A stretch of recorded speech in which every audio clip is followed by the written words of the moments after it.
Amigas, amigos, muy buenas tardes tengan todos ustedes. Los saluda con el afecto de siempre José Manuel Villalpando, aquí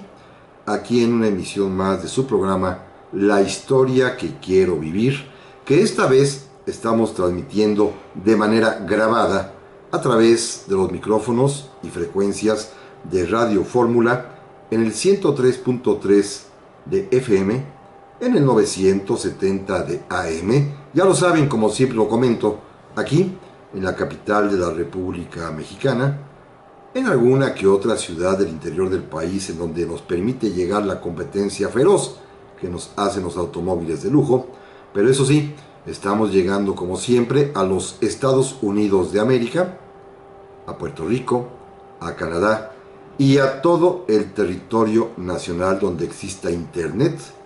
y a todo el mundo, por supuesto, gracias a la página www.radioformula.com.mx. Por supuesto, como siempre lo hago cuando estoy ausente, les recuerdo a ustedes que en cualquier oportunidad que tenga podré responder sus amables mensajes, comentarios, críticas, quejas que me hagan llegar siempre con la amabilidad y con esa generosa disposición de su tiempo que se toman para escribirme, ya sea al correo electrónico villalpandohistoriador@gmail.com o bien a la página de Facebook Villalpando y la Historia. Estamos, repito, como lo dije al principio de la emisión, en un programa grabado. He tenido que atender una serie de compromisos de índole personal promocional, gracias a que ya está en las librerías a la disposición de todos ustedes mi más reciente libro, que se titula Diario de Navegación, que es, déjenme anticiparles el contenido, en 3 palabras, que es una historia de los barcos de guerra mexicanos que se adquirieron en el tiempo del gobierno del general Porfirio Díaz, pero es también la historia de los hombres que los tripularon. Créanmelo, son 35 años de pasado mexicano entre 1890 y 1925, en los que sucedieron muchas cosas en el mar, en esos barcos que eran de México, tripulados por hombres marinos mexicanos. Ojalá puedan ustedes tenerlo pronto a la mano. Ya está en todas las librerías, repito, se llama Diario de Navegación, lo publica Editorial Grijalvo, y qué puedo decirles, que se los recomiendo. Pero vamos al programa de hoy, que esta vez he querido tratar un tema distinto,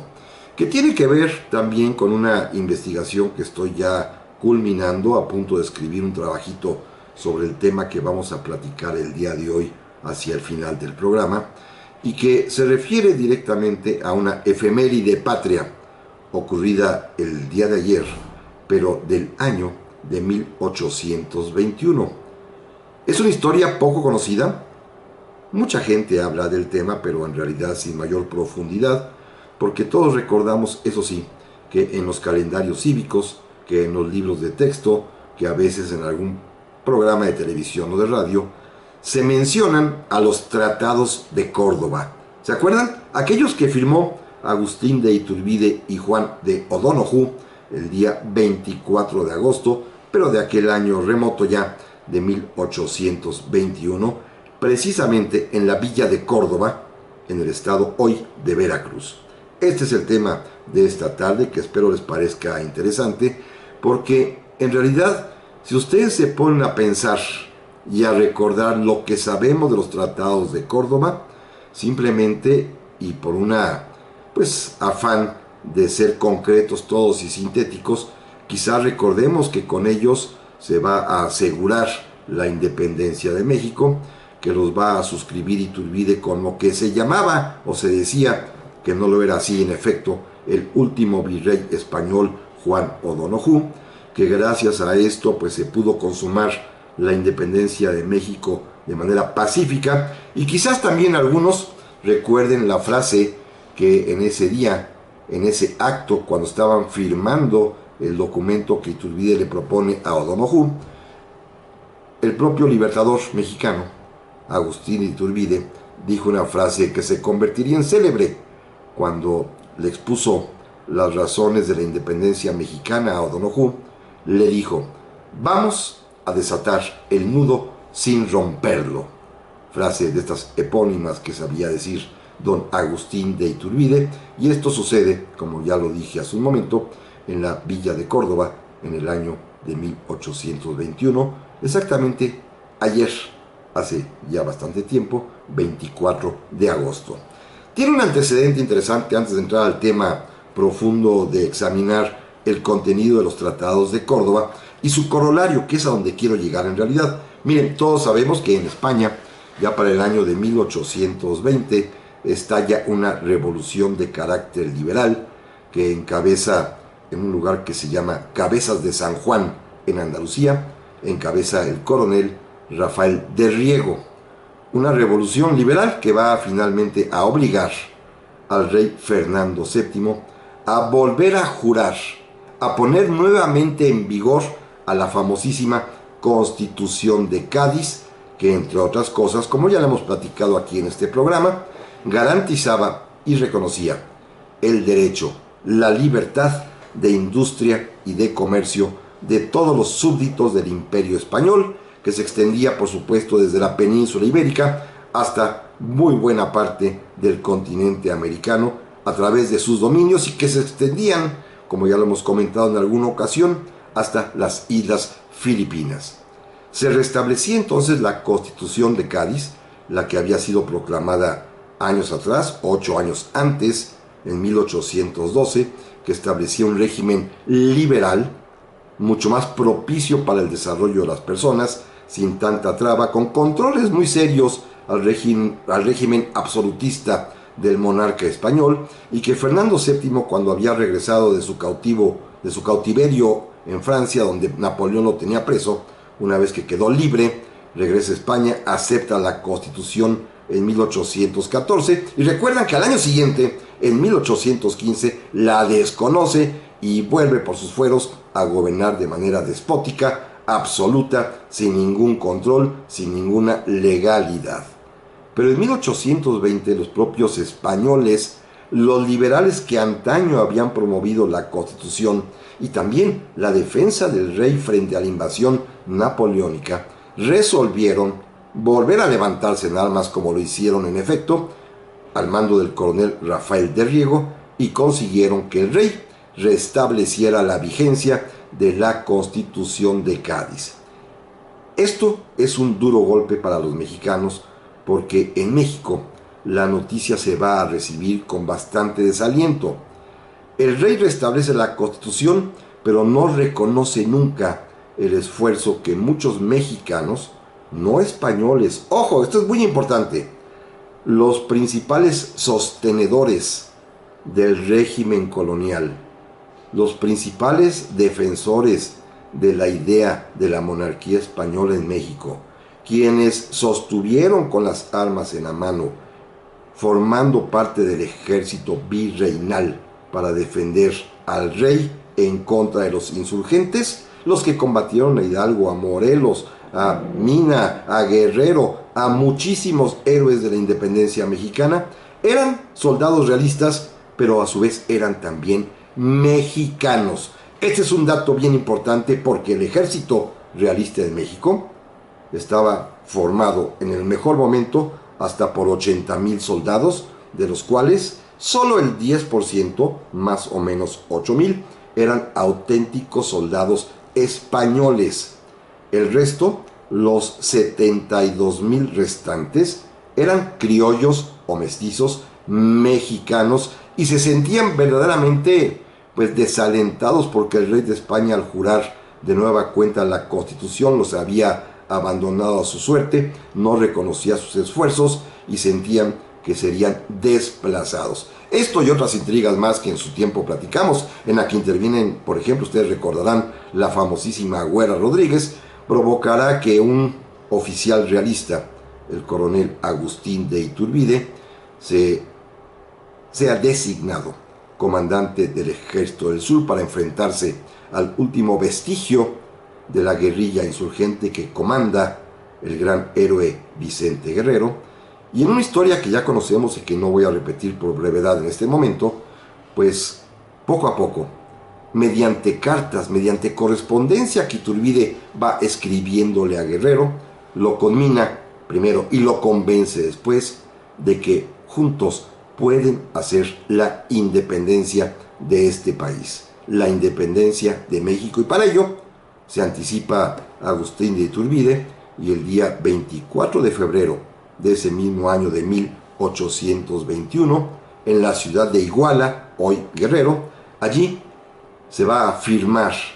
el plan del mismo nombre, el plan de Iguala, al mismo tiempo también que se da a conocer la nueva bandera de lo que se va a llamar Imperio Mexicano, que es nuestra actual bandera tricolor, representando cada uno de estos colores, el verde, el blanco y el rojo, lo que llamó Iturbide las tres garantías: independencia, religión y unión. Este es el plan de Iguala. Esto es el llamado de libertad que Iturbide hace, al cual se le va a unir Vicente Guerrero, y con él, con el plan de Iguala como bandera, con el plan de Iguala como ideología y razón de ser, México va a iniciar la fase final de su guerra de independencia, y que va a culminar en realidad con la firma de los tratados de Córdoba, como veremos en un momento más. Ya estamos aquí, amigas, amigos, para esta segunda parte del programa de hoy, La historia que quiero vivir, que, como lo indiqué al principio del programa, esta vez se trata de una emisión grabada, en virtud de que estoy atendiendo la promoción de mi más reciente libro, Diario de Navegación, que espero contar con el favor de todos ustedes, pues ya está en librerías. Gracias, les va a gustar, estoy seguro de ello. Pero bueno, estamos platicando acerca de la efeméride que ayer se conmemoró, de un aniversario más de los tratados de Córdoba, firmados entre Agustín de Iturbide y Juan de O'Donoghue el día 24 de agosto de 1821, precisamente en Córdoba, hoy estado de Veracruz. Decíamos hace un momento que a partir de que se lanza el plan de Iguala, pues Vicente Guerrero se va a sumar a él. Días después, en marzo, a principios de marzo de 1821, va a celebrar una conferencia personal con Agustín de Iturbide, en la que se dará el famosísimo abrazo de Acatempan, y a partir de ahí comienza una campaña verdaderamente fulgurante, porque los nuevos soldados del ejército trigarante, formado por los antiguos realistas que mandaba Iturbide y los antiguos insurgentes a las órdenes de Guerrero, se fusionan en un solo cuerpo militar que recibe el nombre de Ejército Trigarante, o de las Tres Garantías, que llevan a la cabeza de ellos, como enseña la bandera ya tricolor de verde, blanco y rojo que hoy conocemos, y comienzan literalmente un paseo triunfal. Iturbide se va a dirigir a Valladolid, hoy Morelia, a Guanajuato, a Querétaro, va a irse a Puebla, y en todo este tránsito no va a disparar casi un solo tiro. Fíjense, solamente va a haber batallas finales en la ciudad de Querétaro, en la ciudad de Durango, y la última, que apenas ocurrió por ahí del 18-19 de agosto de 1821, la última vez que se enfrentan los insurgentes, ahora trigarantes, contra los realistas, ocurre en Azcapotzalco, aquí, parte hoy de la Ciudad de México, y que en aquel tiempo era una población aledaña. Precisamente en Azcapotzalco se libra la última batalla, donde muere, curiosamente, de una manera trágica, el último sobreviviente de la gesta de Hidalgo, un hombre llamado Encarnación Ortiz, apodado El Pachón, que va a morir después de 11 años de guerra en la última batalla. Ese sí tuvo muy mala suerte. Mientras tanto, en la Ciudad de México pasan cosas muy interesantes que normalmente nunca se habla de ellas. Miren, en los días del plan de Iguala, en febrero de ese año, de 1821, gobierna la Nueva España como virrey, ustedes recuerdan el nombre, don Juan Ruiz de Apodaca. Apodaca, que tenía además un título nobiliario concedido por el rey a raíz de la captura del guerrillero español Javier Mina, a quien había ordenado fusilar, Fernando VII le había concedido el título honorario, fíjense qué título tan feo, de Conde del Venadito. en ocasión a que en ese rancho del El Venadito en Guanajuato, allí habían capturado a Mina, y el rey pensó, quizás con muy mala fe, otorgarle como título nobiliario el condado del Venadito, que nada más era honorífico porque no tenía ninguna potestad territorial sobre esta zona guanajuatense. Pero bueno, este es Apodaca, a quien pues se le escapa de las manos Iturbide, porque Iturbide proclama el plan de Iguala justamente contra Apodaca, contra el gobierno de Apodaca, y entonces los cuerpos expedicionarios españoles, los auténticos soldados españoles que había en México, que como dije al principio apenas eran un poco más de 8,000 hombres, al darse cuenta que el resto del ejército virreinal, es decir, más o menos 72,000 soldados de origen criollo y mestizo, estaban desertando de las banderas del rey y se estaban pasando al lado de Iturbide, engrosando el ejército trigarante, estos 8,000 soldados auténticamente españoles decidieron en la Ciudad de México dar un golpe de estado, deponer al virrey Apodaca y subir al mando, al trono mexicano, como virrey interino, al más antiguo de los militares españoles, el mariscal Francisco Novella, o Novella, como se escribe en realidad con doble L. Este hombre se va a convertir, repito, en un virrey interino, noticia que va a recibir Iturbide y que se comunica de inmediato a España. Y allá, desde Madrid, el rey Fernando VII,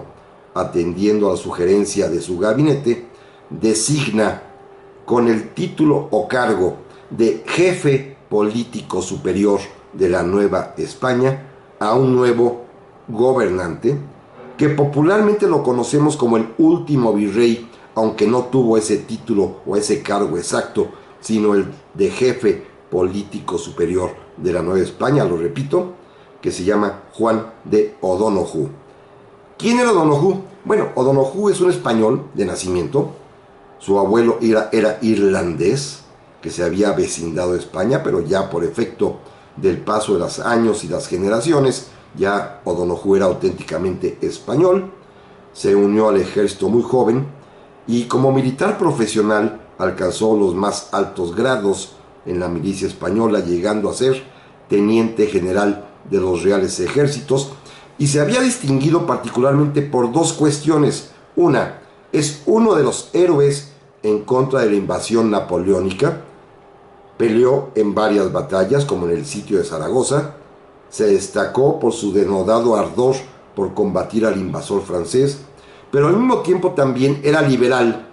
y se va a convertir en los días en que en España se reúnen en Cádiz las Cortes de Cádiz con una regencia ante la ausencia de Fernando VII, se va a convertir en ministro de guerra de este gobierno liberal español que está a la espera de que regrese el rey. Como comentaba yo en el primer bloque, cuando el rey Fernando VII retorna a España, una de sus primeras medidas va a ser desconocer la Constitución, derogarla, y una segunda medida va a ser meter a la cárcel a los principales impulsores del régimen constitucional liberal español, entre los que estaba precisamente Juan de O'Donoghue. Cuando en 1820 sucede el golpe de Riego y en 1821 se conoce la noticia del plan de Iguala, en España deciden mandar un nuevo jefe político superior y los consejeros liberales del rey deciden que el indicado, como una especie de premio de consolación por los sufrimientos, sea Juan O'Donoghue. ¿Cuáles sufrimientos, me dirán ustedes? Bueno, el rey lo metió a la cárcel, estuvo 4 años preso entre 1816 y 1820, pero no solo eso, fue torturado de la manera más cruel que ustedes se puedan imaginar. Lo sometieron a un tormento verdaderamente inhumano, que consistió, escuchen amigos esto que es verdaderamente patético y terrible. Lo atormentaron, lo torturaron,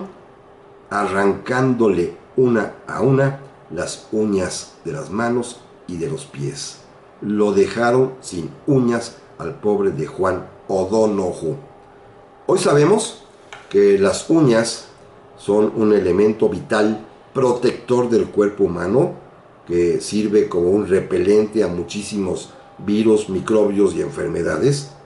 Y cuando alguna persona pierde las uñas en su totalidad, como le sucedió tristemente a Juan O'Donoghue,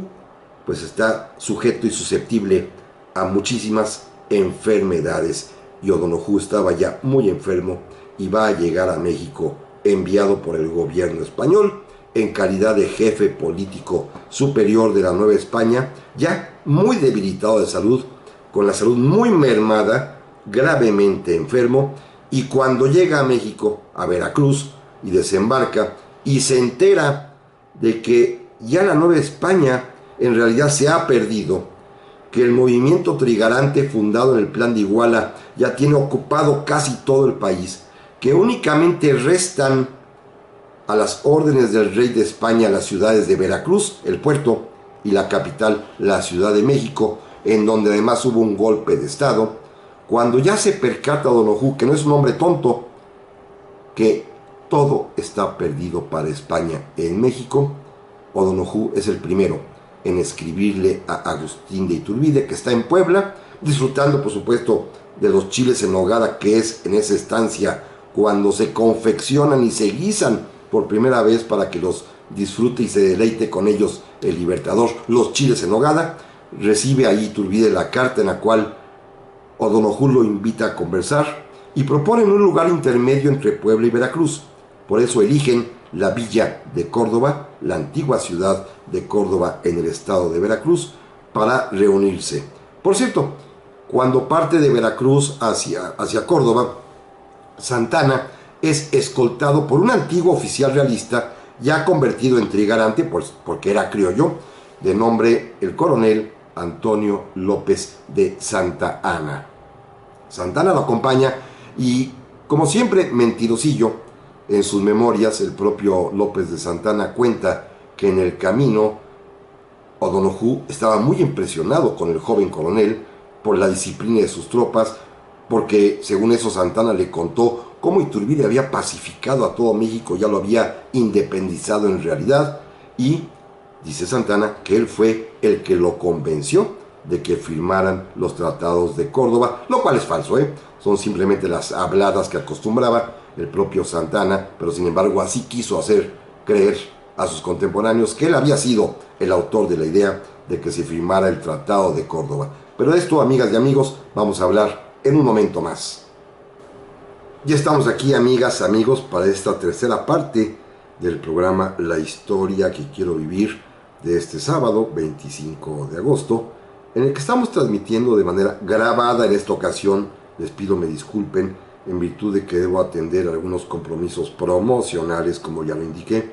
de mi más reciente libro titulado Diario de Navegación, que por cierto ya se encuentra en todas las librerías, ya lo vi por ahí, así que ojalá puedan ustedes adquirirlo y disfrutarlo. Estoy seguro y convencido de que les va a gustar. Es una historia bonita, diferente, distinta, que versa sobre los hombres de mar mexicanos en los años de Don Porfirio y la Revolución, en aquellos barcos, los barcos que adquirió el general Porfirio Díaz para con ellos dotar y nutrir a la Armada de México. Espero de veras de todo corazón que les guste el libro. Pero hoy estamos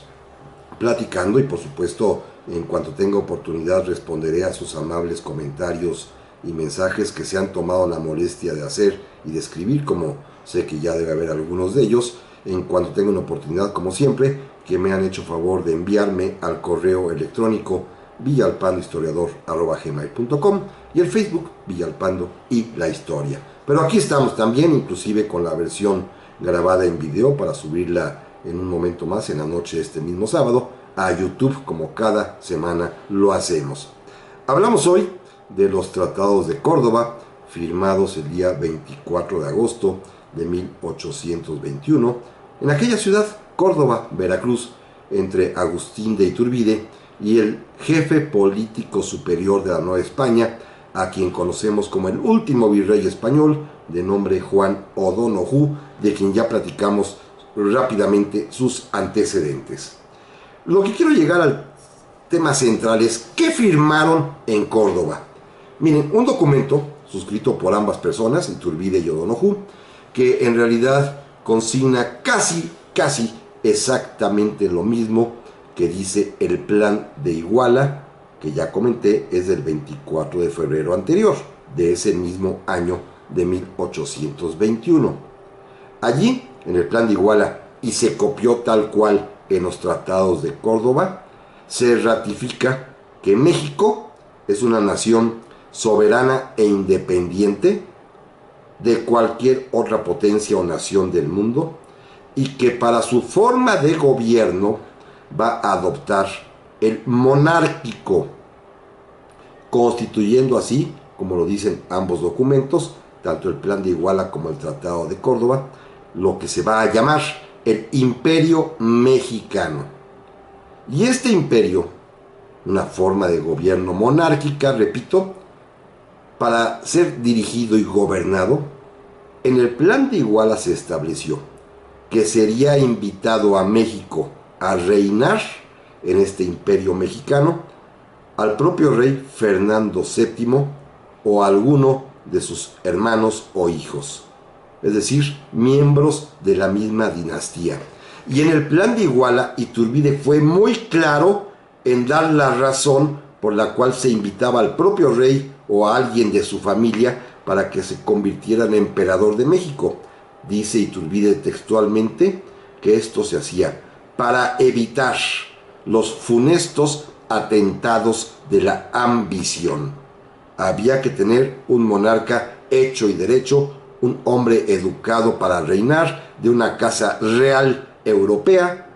repito, para evitar los funestos atentados de la ambición. Bien que sabía Iturbide lo que estaba escribiendo allí, bien que lo sabía, pero seguramente lo pensó en los 6 meses siguientes, porque el día 24 de agosto de 1821 en Córdoba, frente a O'Donoghue,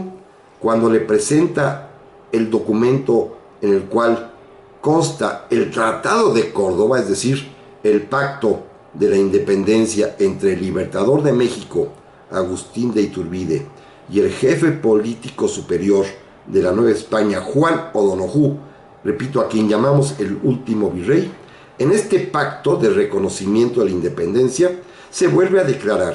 que México es una nación libre, soberana e independiente, que se va a denominar Imperio Mexicano,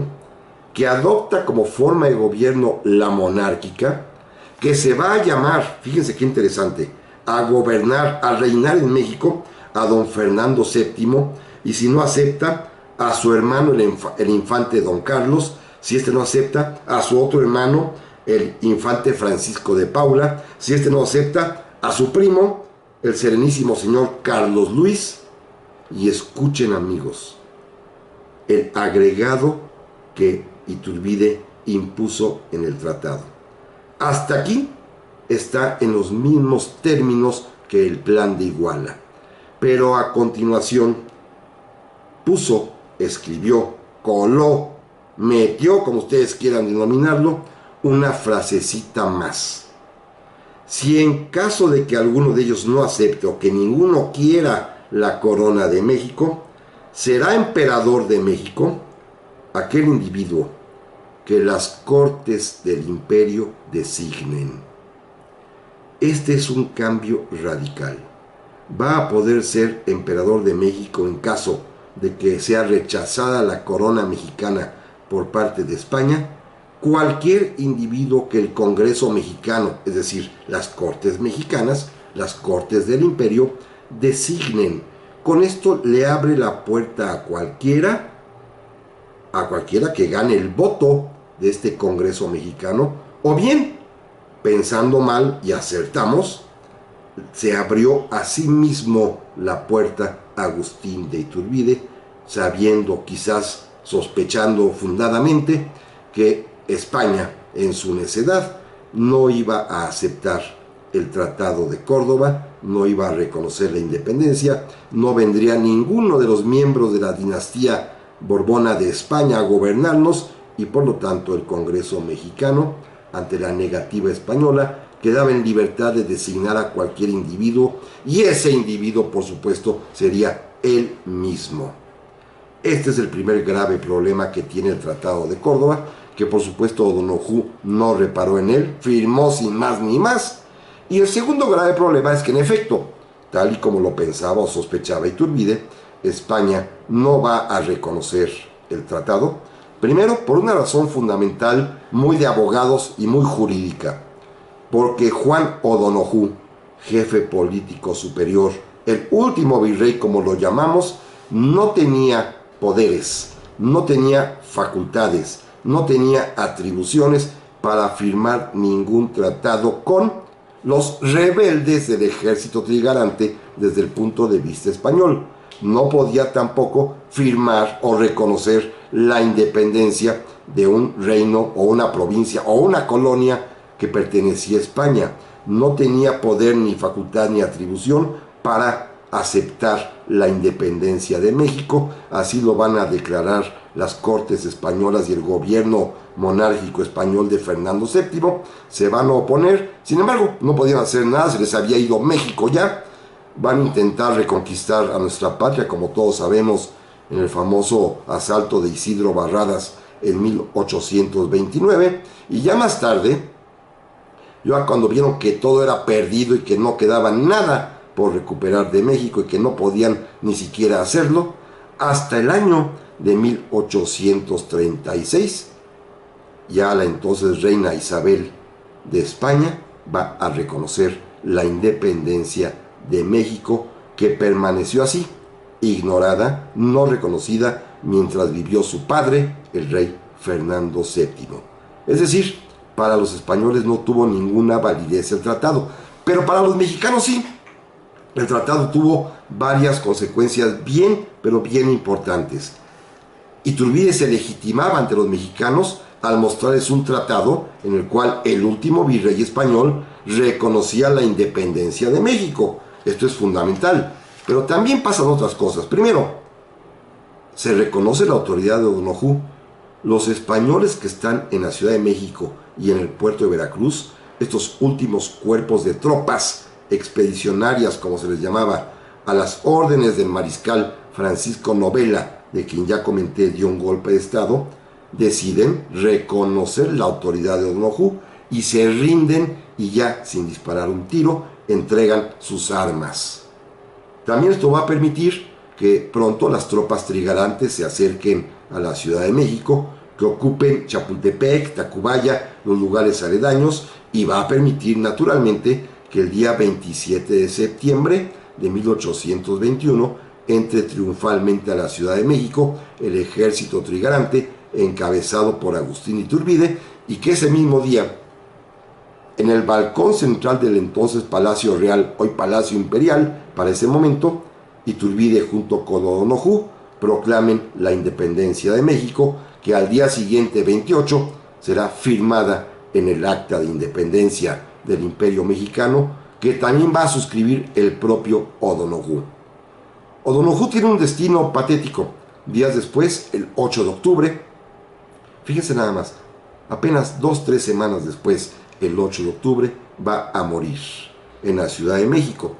Claro, el chisme, el rumor fue que fue envenenado, pero no fue envenenado. Decía yo al principio, hace un par de bloques, que venía sumamente enfermo. Nada más alcanzó a llegar a la Ciudad de México, proclamar la independencia con Iturbide, firmar el acta propia de independencia, retirarse a su casa y fallecer el día 8 de octubre, y fue sepultado en la capital, en la catedral, y a su viuda el Imperio Mexicano le otorgó una generosa pensión. O'Donoghue no sobrevivió al Tratado de Córdoba. Volvemos enseguida. Y estamos de regreso, amigas, amigos, en este programa de la historia que quiero vivir, en su último bloque de esta tarde del sábado 25 de agosto, que es un programa grabado, como ya lo he estado repitiendo, porque estoy en la promoción de mi más reciente libro, Diario de Navegación, que simplemente se los recomiendo. Ya está en las librerías. Y estamos platicando en esta tarde acerca de los tratados de Córdoba. Quizás hasta este momento lo que hemos platicado de alguna manera es conocido, pero déjenme llegar al punto central de lo que yo quería transmitirles el día de hoy y que es el resultado de mi más reciente investigación, de la cual ya estoy escribiendo un librito, y lo digo así, tal cual, para que no se me vaya a adelantar nadie, ¿verdad?, con esta idea que enseguida les voy a platicar. Primero, una última consecuencia del Tratado de Córdoba, ya dijimos varias, es que va a permitir, como era de suponerse, que en virtud de que la familia real española no aceptó ni reconoció la independencia de México, pues las Cortes mexicanas designaron a un emperador. ¿A quién? Ya lo sabemos, a Agustín de Iturbide, que va a reinar en México como emperador. Agustín I, menos de un año, apenas 11 meses de reinado, cuando será depuesto por el plan de Casamata, por el cual se proclama la República. Esto ya lo sabemos. Déjenme brincarme un tiempo y vámonos al año de 1824 para preguntarnos si la monarquía era un proyecto descabellado de Iturbide, no porque fuera el emperador, sino el concepto original del plan de Iguala, de llamar a un gobernante ya formado para evitar, como él dijo, los funestos atentados de la ambición. Preguntémonos si esto era descabellado o no. En 1824, y escuchen amigos, esta es una revelación, una primicia que hago aquí en este programa de mi más reciente investigación, el día 10 de mayo de 1824, a las 8 de la mañana, porque ya tengo hasta la hora precisa, se reunieron a desayunar en la ciudad de Londres, en Inglaterra, en un café, dos libertadores que nunca antes se habían visto, pero cuando supieron ambos que se encontraban en Londres y ya con cierta prisa de movimiento los dos, acordaron a través de sus intermediarios conocerse personalmente y platicar, al menos durante 2 horas. En este café, en la ciudad de Londres, desayunaron y platicaron Agustín de Iturbide y José de San Martín. ¿Se acuerdan de San Martín? Aquel argentino que, puesto al frente de los ejércitos de los Andes, consiguió la independencia de Chile y después la independencia del Perú. Bueno, este gran hombre, este otro gran libertador de América Latina, se encontraba en Londres el mismo día, a la misma hora, en el mismo lugar, en un café, platicando y desayunando con Agustín de Iturbide. Las circunstancias de ambos eran diferentes. Apenas estaba llegando a Londres San Martín para instalar allí a su hija y después partir a su exilio, autoexilio en Francia, pero quiso pasar a Londres a inscribir a su hija en una escuela. Y en cambio Iturbide estaba en Londres listo para salir al día siguiente de regreso a México, en donde, como todos sabemos, será recibido con la fatal noticia de que ha sido declarado fuera de la ley y fusilado finalmente en la ciudad hoy desaparecida de Padilla, en Tamaulipas. Apenas pues coinciden en el tiempo, se enteran de que los dos están en Londres, deciden conocerse y platicar, y el tema, amigos, el tema precisamente es la monarquía en América, porque Iturbide la proclamó invitando a los miembros de la familia real el día 24 de febrero de 1821, la ratificó en Córdoba el 24 de agosto en los tratados, le agregó un parrafito que ya vimos tramposo y mañoso, pero escuchen amigos que esto es una noticia que seguramente muchos de ustedes conocen. Claro, creo que difícilmente se sabría de esta entrevista, este desayuno en un café en Londres, pero San Martín, José de San Martín, también hizo exactamente lo mismo, sin conocer a Iturbide, sin enterarse siquiera de lo que había hecho, en el mes de junio de 1821, en Lima, Perú, al entrevistarse con el último virrey peruano, el virrey La Serna, y proponerle literalmente, claramente, que la mejor manera de gobernar al Perú era estableciendo una monarquía y invitando para ello, para gobernar este reino peruano, al rey Fernando VII o alguno de sus parientes y de su dinastía. Esto es increíble. los dos libertadores coincidieron exactamente en el mismo proyecto monárquico para independizar, uno a México, Iturbide, y el otro al Perú, San Martín. Los dos pensaron que a los dos países les convenía, por tradición, por usos y costumbres, por la forma usual,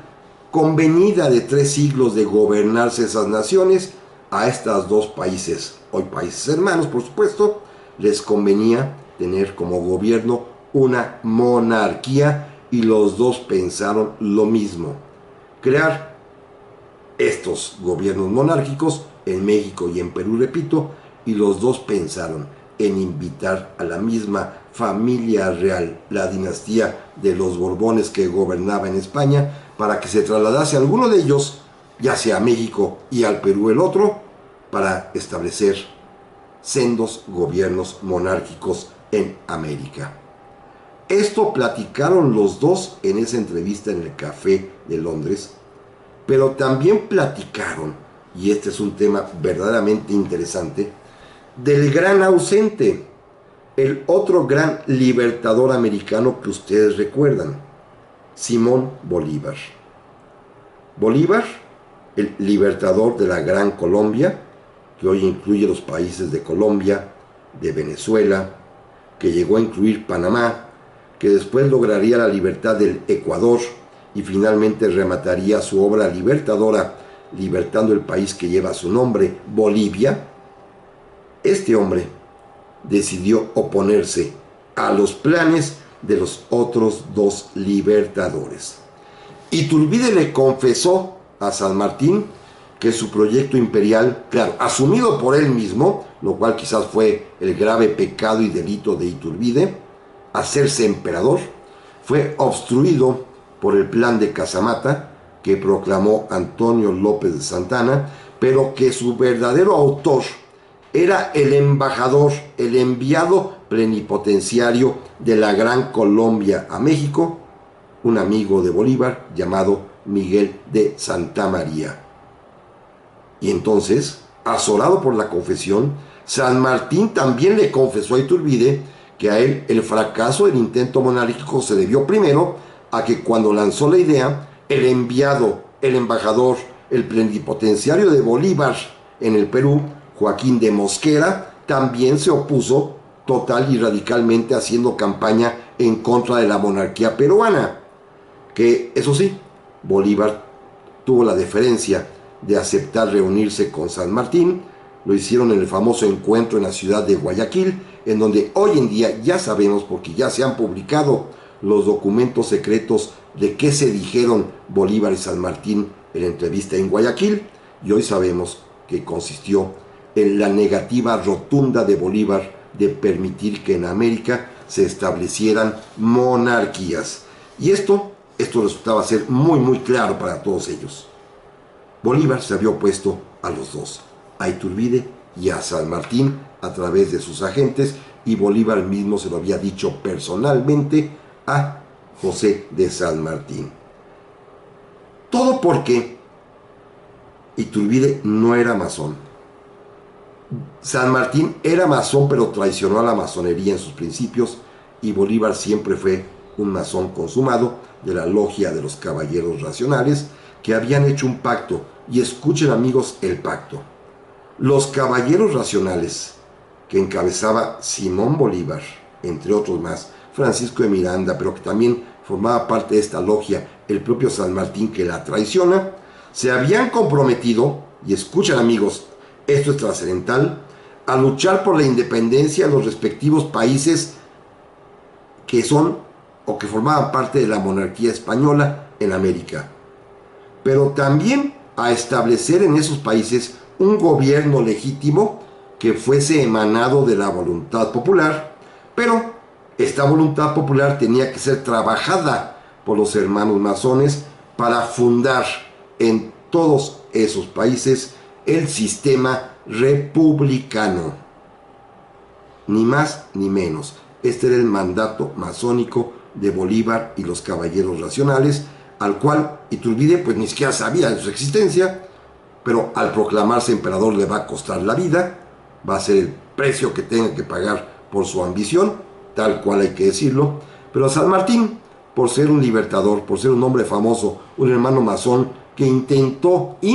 nada más establecer la monarquía en Perú, le perdonaron la vida y lo mandaron para siempre al exilio. San Martín va a vivir hasta 1840 y tanto en Francia exiliado. Pero bueno, simplemente la historia es así. Los dos intentos monárquicos de México y de Perú van a fracasar por empeño de los masones que comanda y liderea Simón Bolívar. Pero Iturbide, repito, pagará su ambición con su propia vida al ser fusilado, y San Martín, a quien se la perdonan, vivirá para siempre en el exilio francés. Una historia distinta, única, que pronto les presentaré ya en forma de libro. Por hoy, muchísimas gracias, agradezco su atención y hasta la semana que entra. Gracias.